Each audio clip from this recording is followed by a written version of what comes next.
Au nom du Seigneur Jésus-Christ, que la paix et la grâce de Dieu vous soient multipliées. Nous rendons grâce à Dieu pour la faveur qu'il nous donne en Christ notre Seigneur et par son Esprit de continuer à développer notre relation avec lui afin de pouvoir dominer dans ce monde pervers et corrompu. Pour ceux qui sont ici pour la suite de l'enseignement sur la santé, nous tenons à vous rappeler ou à vous informer que les enseignements thématiques se font les samedis. Donc, la suite de l'enseignement du samedi sera le samedi. Mais les mercredis, nous travaillons plus sur notre relation avec Dieu et sur les erreurs que nous faisons et qui font que nos prières ne sont pas exaucées. Aujourd'hui, il a plu à Dieu de nous amener dans la stratégie du Seigneur Jésus-Christ qui utilisait les paraboles. Et nous allons utiliser, si il nous donne la force, des anecdotes les mercredis de ce mois. Allons, s'il vous plaît, en 2 Corinthiens 2, verset 11. Il est écrit, afin de ne pas laisser à Satan l'avantage sur nous, car nous n'ignorons pas ses desseins. Nous n'ignorons pas les desseins du diable. Vous qui m'écoutez, peut-être c'est sur le plan de la santé que le diable vous attaque, mais en réalité, l'objectif du diable, c'est de vous empêcher de faire ce que Dieu a prévu que vous fassiez. Et nous sommes convaincus de la part du Saint-Esprit que Dieu vous a dit concrètement ce qu'il veut que vous fassiez pour lui dans son œuvre. Mais c'est vous qui ne vous décidez pas. Ou bien le diable vous distrait, parce que c'est son rôle majeur de distraire les gens par de difficultés afin que les gens ne s'éveillent pas à la réalité, aux besoins du royaume de Dieu. Que Dieu vous donne la force et qu'il vous donne l'intelligence de comprendre ces choses. Car l'homme charnel ne peut pas comprendre ce qui vient de l'esprit, car c'est spirituellement qu'on en juge. Au nom du Seigneur Jésus-Christ, que le Saint-Esprit vous illumine, que le Saint-Esprit éveille la motivation en vous, qu'il vous donne la sagesse nécessaire afin de comprendre les ruses du diable. Et ici, en 2 Corinthiens 2, verset 11, on dit, nous n'ignorons pas ses desseins. Le diable a des plans et nous les savons. Dieu a pris soin de pouvoir nous montrer les stratégies du diable. Mais c'est à nous de les reconnaître, d'abord de les apprendre et de les reconnaître et de lutter contre. Parce que nous n'avons pas à lutter contre la chair et le sang, mais contre les stratégies du diable.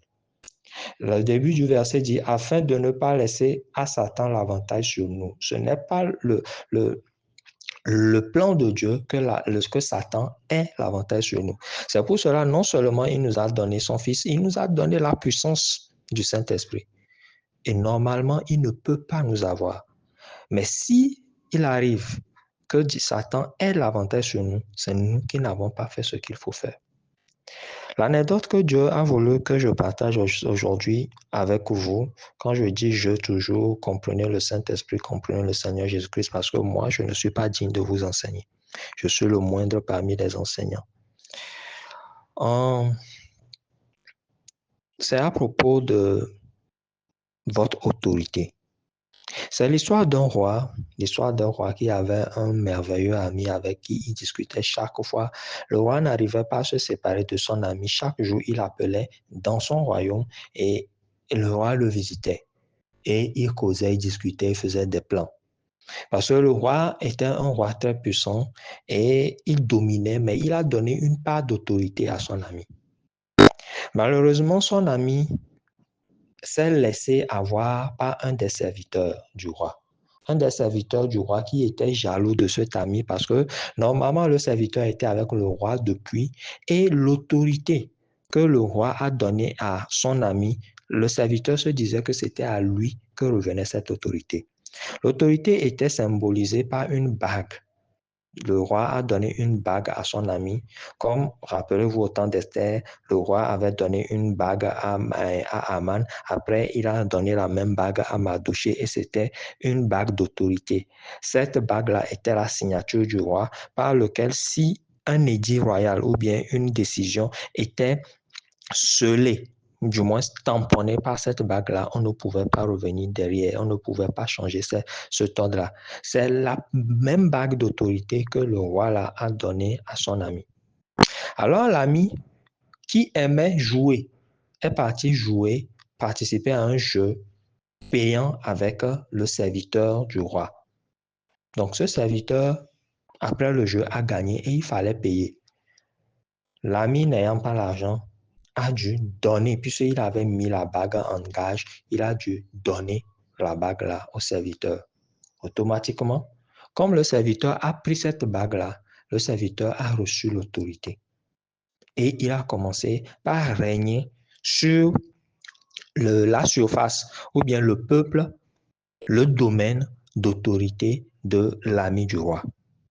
L'ami, n'ayant plus la bague, n'était plus vivant.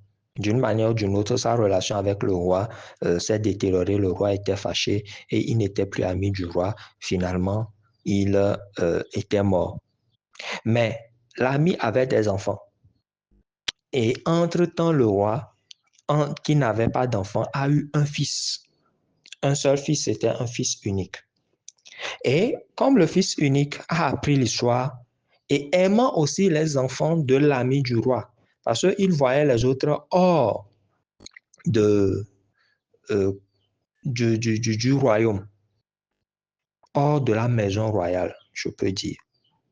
Donc, il les voyait, il les aimait bien, mais il ne lui était pas permis d'aller s'amuser avec eux. Et il posait des questions à son père, le roi. Pourquoi ces gens-là sont dans telle situation? Ils sont dominés par ton ancien serviteur, puisque le serviteur aussi, après avoir eu l'autorité, il n'est plus dans la maison royale.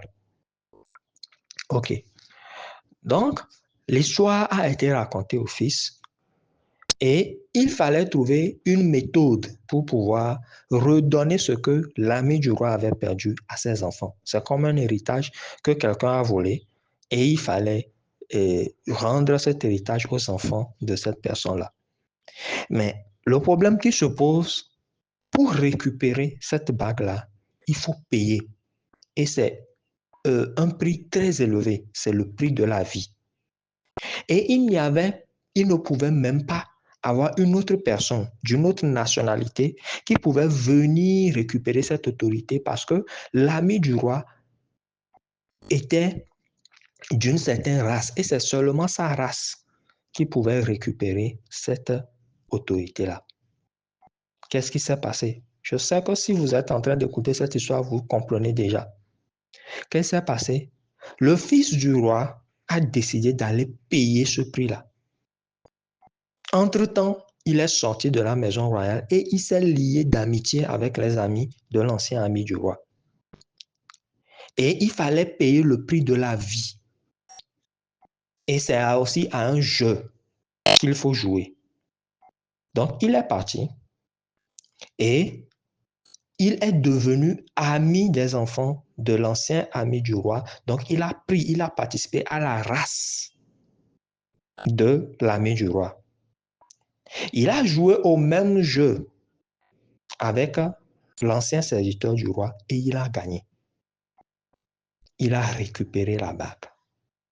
Et cette bague-là, il a remis aux enfants de l'ami du roi. Il est reparti dans la maison royale. Mais les enfants de l'ancien ami du roi ont donc renoué avec l'autorité. Mais qu'est-ce qui arrive souvent? Des fois, ils ont la bague sur la main, mais l'ancien serviteur du roi les intimide. C'est comme vous avez une poule qu'on a gardée souvent en cage. Lorsque vous ouvrez ceux qui élèvent les animaux le savent, lorsque des fois vous ouvrez même le poulailler, la poule ne sort pas. Pourquoi? Parce que chaque fois avant, quand elle voulait sortir, on la chassait. Donc, même si la porte est ouverte, elle ne sort pas. Vous allez voir les éléphants des cirques. Souvent, ils n'arrivent plus à s'échapper. Pourquoi? Parce que quand ils sont arrivés dans leur jeunesse, ils faisaient tout pour partir, mais ils étaient... on leur avait mis des chaînes liées à un clou, à des pieux qui étaient forts. Donc, il avait tout fait, il ne pouvait pas partir. À un moment donné, il a compris qu'il ne pouvait pas battre le pieu. Ce qui arrive, c'est que lorsqu'on lui a enlevé la chaîne, l'éléphant ne pense plus partir parce qu'il a été conditionné. Vous voyez, on a parlé beaucoup de l'âme. Il a été éduqué qu'il est dans une prison là-bas et il ne pourra pas s'enfuir. C'est ce qui arrive aux éléphants, c'est ce qui arrive aux lions des cirques. Donc, qu'est-ce que le serviteur du roi fait? Malgré que les enfants de l'ami du roi ont récupéré la bague, le serviteur vient les tromper. et abusent d'eux, les frappent, les dominent, alors qu'ils ont la bague qui leur permet de dominer maintenant sur le domaine, mais l'ancien ami du roi vient les chasser de leur propre domaine. Vous vous rappelez de l'histoire des enfants d'Israël qui cultivaient, les Madianites venaient ramasser les récoltes. C'est ce qui arrive aux enfants de l'ami du roi. Mais le fils du roi leur a bien expliqué qu'aujourd'hui, comme je vous ai récupéré la bague, vous avez l'autorité. Mais en plus de ça, quand vous arrivez au royaume, qu'est-ce que vous devez faire? Vous-même, vous savez, quand vous étiez enfant, vous arrivez chez quelqu'un, le gardien refuse que vous rentrez. Si vous avez un ami à l'intérieur, qu'est-ce que vous faites? Vous criez. Vous appelez le nom de la personne. S'il s'appelle Serge, vous l'appelez Serge. Et quand Serge écoute à l'intérieur, il vient. Parce que lui, c'est le fils du patron. C'est pour cela que l'enfant du roi vous a donné aussi son nom. Nous allons sortir de cela pour vous expliquer. Vous savez que nous sommes en train de parler de Jésus-Christ et de Dieu. Jésus-Christ est venu, il a payé le prix fort, il a payé le prix du sang et il vous a récupéré l'autorité. L'autorité est scellée non seulement par son nom, mais aussi par la puissance du Saint-Esprit parce que vous avez une bague. Mais maintenant, si vous n'utilisez pas cette autorité, vous avez des problèmes. Mais vous avez été placé dans ce monde afin de pouvoir représenter Dieu, tous les royaumes. Lorsque la colonisation a été faite, on a envoyé des émissaires, des colonisateurs, des préfets pour pouvoir maîtriser les différentes régions. Et qu'est-ce que ces gens-là font? Et c'est ce que les douaniers font. Les douaniers récupèrent les tasses et ils servent le royaume. Donc, vous ne pouvez pas avoir une autorité. On vous place à un niveau, à un poste, et vous ne servez pas le royaume qui vous a envoyé pour envahir ce territoire-là. Mais c'est ça que nous sommes en train de faire, vous et moi. Donc non seulement vous aviez perdu l'autorité, votre père Adam avait perdu l'autorité, mais le Seigneur Jésus-Christ est venu dans la race de Adam pour pouvoir récupérer cette autorité et vous l'a remise. Mais vous agissez, nous tous, nous agissons comme si nous n'avons pas la bague. Nous avons la bague, mais le diable nous dissuade. Et nous nous plions à lui, alors qu'il faut manifester notre autorité. Et la seconde chose, c'est que nous avons le nom. Lorsque nous n'arrivons pas à franchir certaines étapes, il suffit de crier Jésus-Christ, Seigneur. C'est un nom qui est puissant devant lequel tout genou fléchit et toute langue confesse qu'il est Seigneur. Donc, il faut appeler son nom. Et au-delà de ça, l'autorité que vous avez reçue est scellée par qui? Par le Saint-Esprit qui est en vous. Vous voyez le problème? Maintenant, on vous a mis à des positions, peu importe dans votre famille, dans votre société, partout où vous êtes, afin que vous puissiez rassembler les biens qui sont sur ce territoire-là pour financer le royaume de Dieu. Un douanier qui ne fait pas les comptes, on va l'enlever de son poste. Un préfet qui ne récupère pas les tasses, ou bien qui récupère les tasses, mais qui ne les envoie pas pour l'œuvre de son royaume qu'il a affecté là-bas. Qu'est-ce qui sera fait? On va l'enlever. Un gouverneur qui est placé et qui ne répond pas aux attentes, on va l'enlever. Donc, le diable nous, comment on dit, nous distrait jusqu'à ce qu'on nous enlève de notre poste. Et nous sommes dans des problèmes, nous devenons misérables.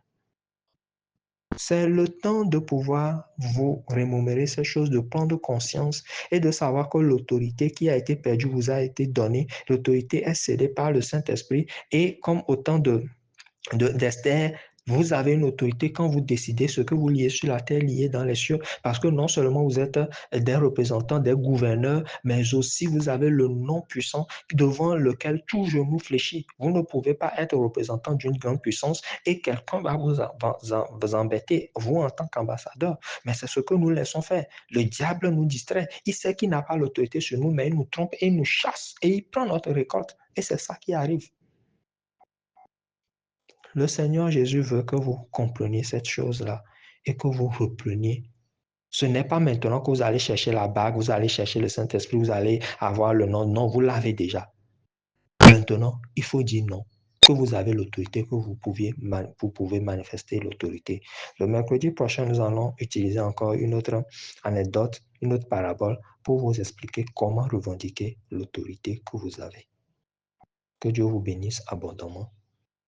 Nous n'avons pas pu tout vous expliquer, mais que le Saint-Esprit de Dieu vous guide dans la connaissance. Asseyez-vous après avoir écouté ça 5 minutes et réfléchissez sur ça par rapport à votre propre vie. En quoi vous ne manifestez pas l'autorité de Dieu? En quoi vous n'êtes pas utile à Dieu? L'évangéliste Jean-Baptiste dit que si vous ne portez pas les bons fruits, vous serez coupés, jetés au feu. Et c'est ça. Il est arrivé à beaucoup de gens, 90% des chrétiens sont coupés, jetés au feu. Ils pensent avoir encore l'autorité, ils pensent avoir encore de l'effet, mais ils n'ont pas de l'effet, comme au temps de Samson. Quand on lui a coupé les cheveux, il pensait avoir encore la force, mais l'esprit l'a quitté. Maintenant, renouer avec ça, parler à Dieu en même temps et dire, ah, dites Père, je comprends que voilà, vous m'avez récupéré l'autorité par le Seigneur Jésus-Christ, mais pas moi-même. Mon manque de sérieux, mon manque de motivation, mon manque d'engagement, le diable me dissuade et il prend ma récolte. Aujourd'hui, je déclare que je récupère tout ce que le diable m'a volé. Il est écrit que tu nous rendras les années d'études par les sauterelles, le gélec, le basan. Je récupère tout ce qui m'est donné. Et maintenant, je me lève pour manifester l'autorité au nom de Jésus, au nom duquel tout genou fléchit, toute langue confesse que Jésus-Christ est Seigneur. Je marche dans cette autorité. Je suis Christ sur cette terre et je marche dans l'autorité du Christ, car le Christ est assis à votre droite et moi aussi, je suis assis à votre droite. Et j'ai la puissance du Saint-Esprit qui brise tous les jougs. Je déclare, je confesse que tous les jougs sont brisés de ma vie. Et je suis capable de briser les jougs dans la vie d'autres personnes pour la gloire de ton nom. Je manifeste cette puissance. Je réactive cette puissance dans ma vie au nom puissant de Jésus-Christ. Amen.